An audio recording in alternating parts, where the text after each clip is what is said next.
আজ নিয়ে হাজির হয়েছি একটা দুর্দান্ত স্বাদের ইউনিক রেসিপি নিয়ে, যেটা তোমরা খেয়েছো বলে আমার মনে হয় না। যদি না খেয়ে থাকো তাহলে ভিডিওটা দেখে ঝটপট বানিয়ে ফেলো।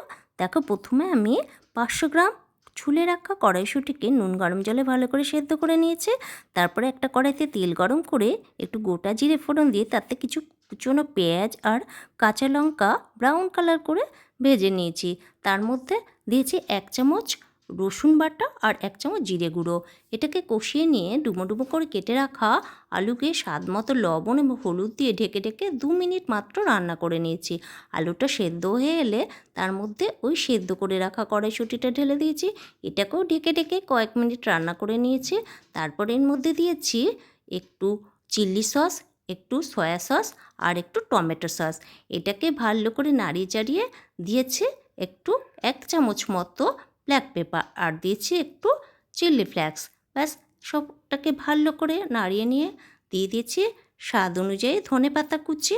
ধনেপাতা কুচিটা অপশনাল, দিতেও পারো বা না দিতে পারো, দিলে কিন্তু টেস্টটা অনেক বেশি বেড়ে যাবে। ব্যাস, তৈরি হয়ে গেল একটা দুর্দান্ত স্বাদের কড়াইশুঁটির ইউনিক রেসিপি, যেটা ভাত, রুটি, লুচি, পরোটা সব কিছুর সাথে খেতে দুর্দান্ত লাগে। ভিডিওটা ভালো লাগলে আমার পাশে থেকে